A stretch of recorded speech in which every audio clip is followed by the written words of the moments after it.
De acordo com pesquisa realizada pela consultoria global especializada em gestão ética, 43% das empresas do Rio de Janeiro possuem alta maturidade em programas de compliance. O compliance estabelece medidas para que instituições públicas e privadas estejam em conformidade com a ética, com as regras e as políticas da empresa e também com as leis do país. Entre os elementos que fazem parte dessa iniciativa estão código de ética, canal de denúncias, planos de treinamento e comunicação, auditorias, políticas de anticorrupção, avaliação de riscos, dentre outros. Para entender quais são as ferramentas necessárias para a implementação de programas de compliance e qual a importância da eficiência dessa prática, vem com a gente no Rio em Foco, que começa agora.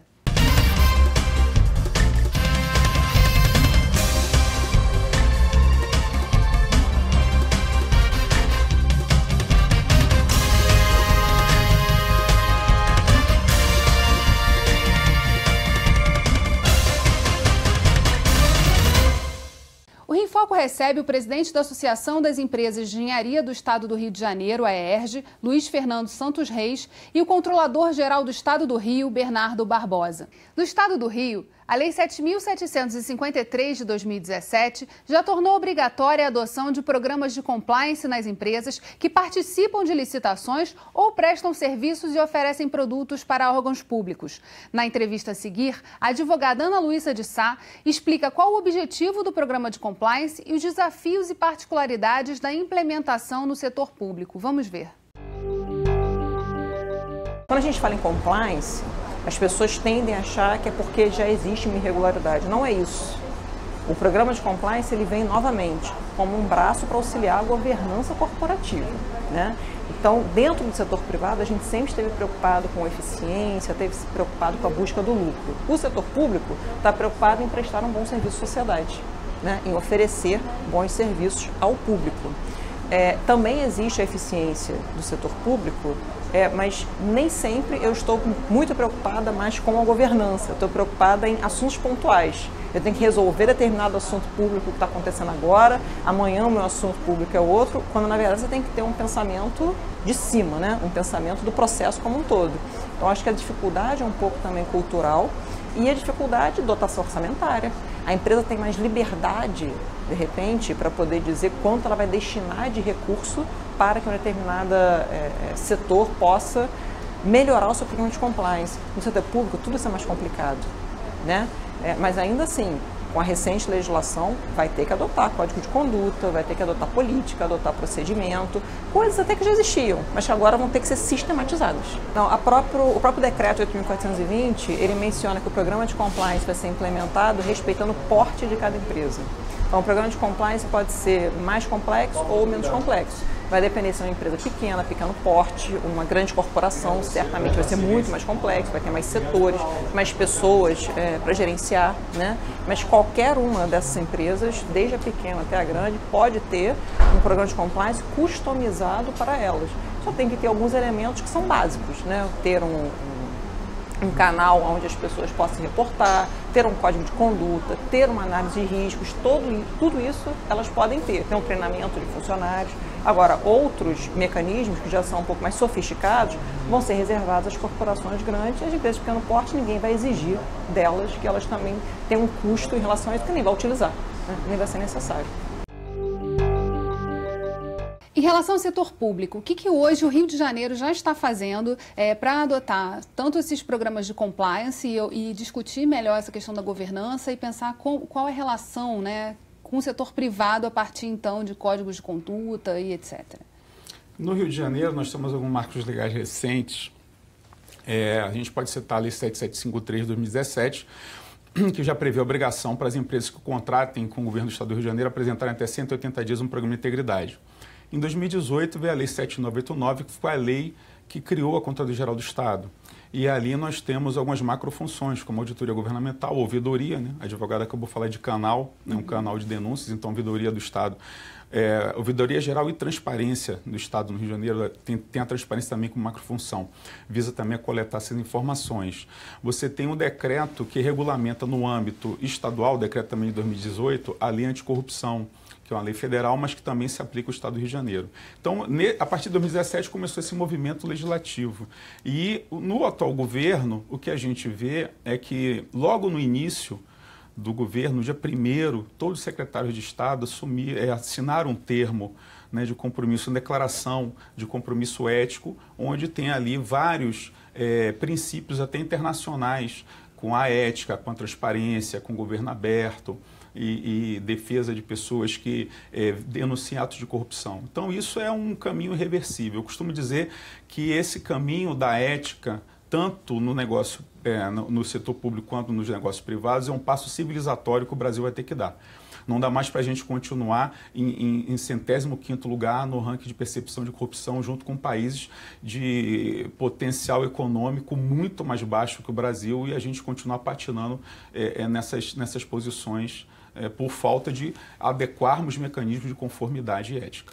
Agora, informação não falta, né? E também um trabalho feito em conjunto para justamente trabalhar em todas as estruturas de empresas, tanto as micro, pequenas empresas, como as grandes empresas. Não há a menor dúvida. O Bernardo colocou muito bem. Isso para alguns ainda é uma novidade. Agora, é importante que todos reconheçam que o Brasil de hoje não é o Brasil de ontem, o Brasil mudou. Quem não se enquadrar nesta mudança vai, em algum instante, pagar pelos erros que cometeu. Eu não tenho a menor dúvida que isso, hoje, é uma verdade absoluta. A Associação de Empresas de Engenharia, a ERJ, tem desenvolvido um trabalho muito grande e muito intenso para não só ela se adequar, como tentar fazer com que as suas associadas também se adequem. Nós temos associadas de todos os níveis de tamanho. Algumas já têm, por sua própria iniciativa, programas de ética, programas de compliance. E como já disse o Bernardo, não é só ter o programa. O importante é fazer com que o programa seja usado e seja uma realidade. É que haja uma matriz de risco, é que tenha um comitê de ética, que esse comitê se reúna e que haja, acima de tudo, um investimento da alta administração, que a alta administração assuma isso como uma verdade. Se a alta administração não assumir, não adiantou nada. Então, a alta administração hoje tem que ser a grande motivadora para que a estrutura entre nisso.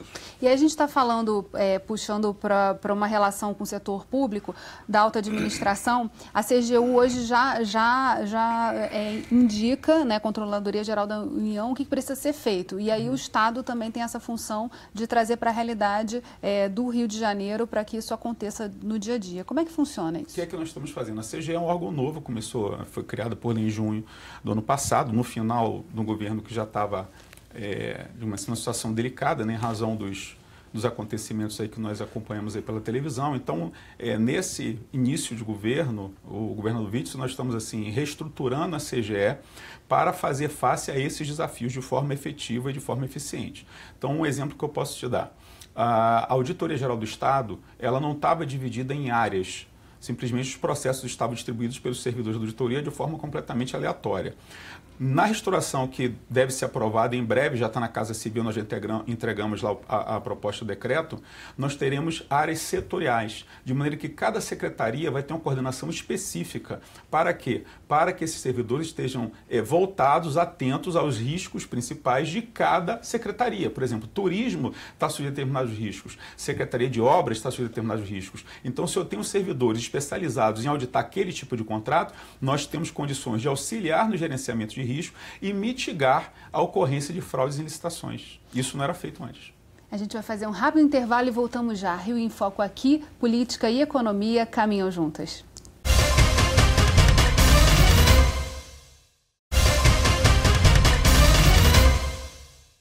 Voltamos com Luiz Fernando Santos Reis e Bernardo Barbosa. Na entrevista a seguir, vamos entender qual o cenário dos programas de compliance no estado do Rio. O cenário do Rio hoje em dia com relação ao compliance é um cenário bastante promissor. Eu posso dizer que ainda não é um cenário muito intenso. As discussões estão acontecendo, as pessoas estão cada vez mais procurando aprender, tem muita busca por cursos, por palestras, e as empresas já começam a tomar partido desse tipo de situação. Os órgãos públicos também, nessa virada de ano, apresentaram aí algumas propostas nesse sentido, então temos um cenário bastante promissor para os próximos anos. Nesse momento ainda crescendo. Não diria incipiente, acho que já passamos desse momento incipiente, mas acho que ainda precisamos aprimorar muito mais e temos muito espaço para isso. Aqui no Rio a gente percebe um grande movimento já desses órgãos, principalmente que lidam com o público, né? A Firjan já desenvolveu um programa de compliance bastante interessante. Temos alguns institutos falando sobre isso, as universidades estão discutindo bastante. Ao que me consta, praticamente todas as universidades públicas e privadas do Rio de Janeiro já discutem em alguma instância esse tipo de approach, né, o programa de compliance. E as empresas públicas, ao que parece, estão andando já com seus programas também. Isso é um grande trunfo. A Associação das Empresas de Engenharia fez um evento no início desse ano e esse faz parte de uma série de mais 4 encontros que vão acontecer ao longo desse ano. E o interesse vem crescendo também, tanto do setor público quanto também do setor privado, né? Isso é verdade. Nós temos feito já uma série de eventos dentro dessa linha, que nós chamamos muito mais de treinamento que de seminários, porque ele visa treinar não só as estruturas internas, como de todos os associados. Esse último evento que nós fizemos, que foi 15 dias atrás, nós tivemos cerca de 160 participantes, dos quais 50 eram funcionários públicos. Isso nos deixou extremamente satisfeitos, porque a gente sente que está permeando essa mentalidade e essa noção e esse trabalho, que é muito árduo. Porque a gente precisa se lembrar, e nós, do setor da construção, foi talvez o que mais foi atingido nessa história toda, tá? Nós temos que ter uma mentalidade diferente. Não é só tem um caminho, é fazer o certo porque é o certo. Se não for isso, não vai dar certo. Tá? Agora, o que eu acho fundamental é que haja essa interação do público com o privado. Por isso, a nossa alegria ao receber 50 pessoas. Não adianta um lado só querer fazer. Isso tem que ser todo um trabalho na sociedade. Tem que ser um conceito. Não adianta eu achar que eu faço em público, mas quando eu estiver sozinho, eu posso avançar o sinal porque eu estou sozinho. Então, eu acho que isso é muito mais um conceito que tem que se espraiar, que tem que se incutir em toda uma população e que não é fácil, mas que é trabalhoso, mas acho que é fundamental que assim seja feito. O que a gente fala no setor público também é da dificuldade da regra estar clara, né? Estar definida e escrita. Existem estatutos, existem uma série de leis, mas sair da lei e virar realidade é um caminho que exige outras ações. Esse desafio, no meu entendimento, é comum, tanto ao setor público quanto ao privado. Perfeito, né? perfeito. A gente olhar uma pesquisa estimulada, né? Tantas empresas têm um programa de compliance, foi investido tantos milhões de reais em desenvolvimento de programas de compliance. Isso aí é uma sinalização de que isso está no radar das empresas, né, na medida em que, também trazendo para o lado do governo, na medida em que você vê movimentações do governo como um termo de compromisso ético que o servidor assina, né, nessa gestão, foi uma iniciativa também da CGE, que o servidor assinasse, você percebe essa movimentação. Mas eu costumo dizer que não é só produzir o papel. Nós temos que mudar a mentalidade. E a parceria pública-privada, como o Luiz falou, né, parceria pública-privada não no sentido, né, de construir algo juntos, algo físico, mas de construir conceitos juntos. O grande desafio hoje, um dos grandes desafios hoje, é nós mudarmos o ambiente de negócio no Rio de Janeiro.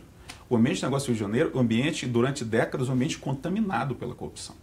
Isso é óbvio, basta ver os índices dos últimos acontecimentos.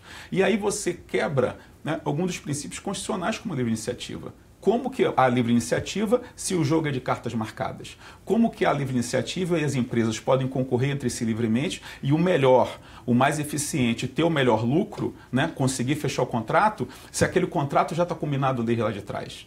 Então, nisso aí, muito oportuno o que o Luiz falou.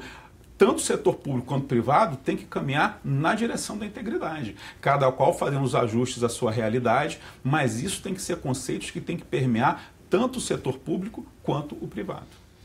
E nessa discussão toda já existem manuais. O próprio TCU desenvolveu um manual de integridade não só para órgãos privados, para órgãos públicos e para empresas públicas, mostrando que há, sim, diferenças que precisam ser consideradas também nas estruturas dessas empresas. Sim. Né? A CGU já, ano passado, ela já emitiu uma portaria, né, no nível federal, dando um tempo para que órgãos e entidades públicas federais fizessem seus programas de integridade.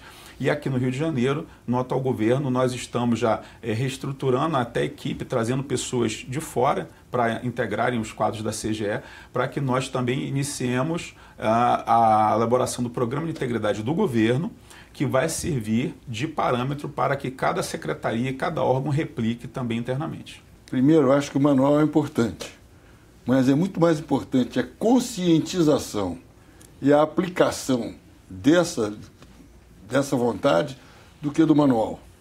Nós, na ERJ, temos feito trabalho junto em associadas, em que nós temos montado os manuais, os códigos de ética para associadas. Agora, nós temos ido às associadas fazer a palestra inaugural, fazer o treinamento deles, nós temos ido botar em funcionamento esses códigos de ética e compliance, porque elas não têm estrutura para isso. Eu acho que a nossa função, e em determinado instante pode ficar até antipática, é no instante em que nós virmos que existe um edital de licitação que não esteja correto, nós temos que denunciar esse edital. Exatamente. Por mais antipático que seja, por mais que crie uma antipatia de saída, mas eu acho que só assim nós vamos conseguir corrigir as coisas. Me permita, eu não digo antipatia não, eu diria que é necessário e a Controladoria conta com a iniciativa privada para fazer isso. Dentro da ideia de transparência, né, eu costumo dizer o seguinte, a corrupção é uma praga que se espraia na escuridão de dados, na escuridão das normas. Então, quanto mais luz, quanto mais transparência nos atos públicos, né, menor o risco de corrupção. Então, justamente, a ideia é que, inclusive em parceria com a Procuradoria-Geral do Estado, temos conversado com o Dr. Marcelo Lopes nesse sentido, de que nós façamos trabalhos de melhor qualificação de editais de licitação nos contratos. Eu estou há 13 anos na Polícia Federal investigando fraudes em licitação, fraudes em contratos. Então, é essa experiência que a gente está trazendo para a CGE, para que a gente evite justamente isso. E aí a ideia do controle social. Quando você tem um portal da transparência eficiente, quando você traz não só a empresa, mas o cidadão também para fazer essa fiscalização, o risco do ato de corrupção fica bem mais mitigado. Por quê? Porque a gente joga a luz no trato com a coisa pública. A gente vai fazer um rápido intervalo e voltamos já. Rio em Foco aqui, política e economia caminham juntas.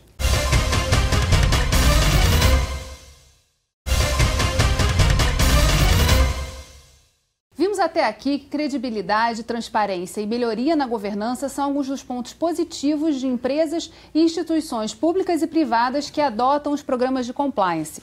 Falando agora em resumo, né, o que a gente, dos próximos passos, tanto da ERJ quanto da Controladoria-Geral do Estado, quais são os desafios e quais são, assim, as ações mais próximas que os senhores podem anunciar? Eu acho que o maior desafio é aquele de incutir isso na sociedade. Eu acho que isso é fundamental, que haja uma parceria, como já disse o Bernardo antes, público-privado, e não para fazer uma obra, sim para criar um novo ambiente, novo ambiente de negócios. Tá entendendo? Então a ERJ está aberta para isso. É aberta para discutir com a CGE, aonde você quiser, como nós podemos implementar esses trabalhos, que é o que nós temos feito. Nós estamos abrindo a nossa casa, tivemos o prazer de receber a Geisa, e ela ouviu os advogados dizerem que a ERJ hoje é dos órgãos que está mais avançado nas lutas e nas práticas por essa disseminação da integridade no setor. E estamos abertos e prontos para trabalhar em conjunto e entendemos que as associações, no caso como a nossa, são os ambientes no qual isso deve ser processado. Sim. Até pela capilaridade, né? Então, toda situação de crise, ela gera uma grande oportunidade. O setor representado pelo Luiz, realmente, a Operação Lava Jato deixou isso claro, foi um dos setores que foi mais impactado pelas ações da investigação da Polícia Federal, da MPF, enfim. Então, criou-se, né, a oportunidade de mudar, né, a forma de fazer negócio nesse setor de maneira que esse tipo de coisa não se repita. Por parte da CGE, os desafios, como nós já falamos, é através até da regulamentação da Lei 7753, né, que é a lei que exige que as empresas que contratem com o Estado apresentem 180 dias seus programas de integridade. A nossa ideia é regulamentar essa lei o quanto antes, para que isso, a MIDEX, fique centralizado essa aferição lá na Contradoria, para que nós tenhamos critérios técnicos e únicos, né, para aferir os programas de integridade. E, principalmente, mostrar que não cumprir as normas éticas vai custar caro. Eu tenho um dado triste, né? O Rio de Janeiro hoje, Luiz, é o 21º estado do Brasil no ranking da transparência na CGU. É uma coisa até que a gente fica triste com isso, mas ao mesmo tempo motivado, Giza, porque o nosso grande desafio é jogar o Rio de Janeiro entre os primeiros estados na transparência. E para isso a gente conta com a Alerj nos próximos semanas. A Contradoria, através da Casa Civil, vai estar aqui com o governo Witzel apresentando algumas propostas de projetos de lei, todos voltados para o combate à corrupção, voltados para a transparência, voltados para a melhoria do trato do gasto da coisa pública. Então a CGE realmente vai atuar fortemente, Luiz. Eu costumo dizer isso para o governador. Um dos desafios da CGE é fazer com que a corrupção no Rio de Janeiro passe a ser um péssimo negócio. Quem acha que vai ganhar dinheiro no Rio de Janeiro sendo corrupto, vai se dar mal.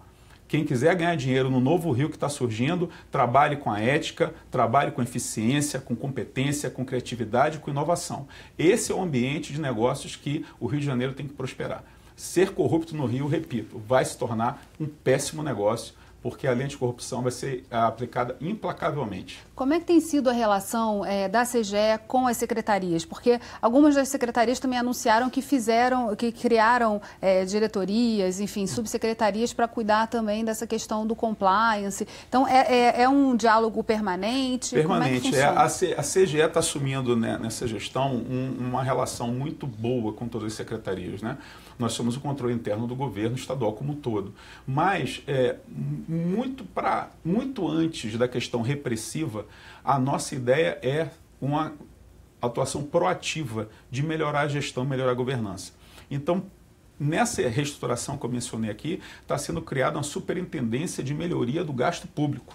O que essa superintendência vai fazer? Ela vai analisar todos os problemas específicos de cada secretaria, que nós já temos com base no passado, para orientar o gestor para que não cometa os mesmos erros e melhore a qualidade do gasto do dinheiro público. Então, daí você já percebe um outro alinhamento da Contradoria, né, com as demais secretarias.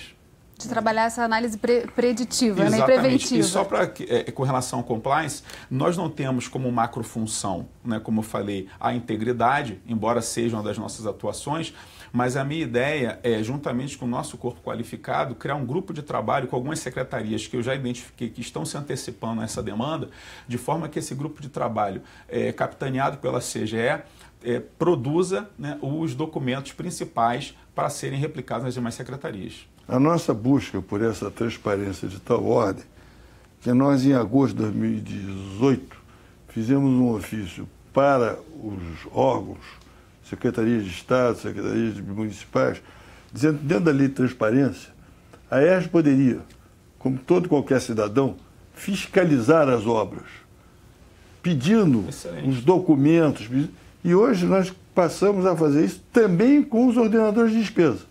Comunicando ao ordenador de despesa que a ERJ está e vai pedir documentos. Já estamos pedindo a um órgão que nos forneça os documentos de uma determinada licitação. Ele não forneceu, eu estou entrando na justiça requerendo isso. Curioso Luiz falar isso, porque nessa minha experiência de mais de década como delegado federal, um dos pontos que a gente sempre identificava como problema é a auditoria de conformidade. É você fazer o famoso cara crachá. É pegar o atesto de recebimento da obra e dizer que aquilo ali foi feito. E quando a Polícia Federal ia lá, junto com a perícia ou até o TCU, verificava que nada tinha sido feito. Então é excelente essa iniciativa da associação, está de parabéns, porque esse é um dos principais pontos que a gente tem de desvio. É não realizar a obra que deveria ter sido realizada. Isso, no fundo, ele está dentro do Código de Integridade. Sim. Não é diretamente ligado, mas é dentro do contexto todo que isso se insere. E, na verdade, também vai gerando novos hábitos aí também, de uma relação muito mais atenta ao que está acontecendo e aos desdobramentos também das ações e ao impacto que isso gera também no setor privado quando não consegue trabalhar e desenvolver o projeto. Volto a dizer, temos que abrir espaço para o empresário que quer trabalhar correto, que é a grande maioria.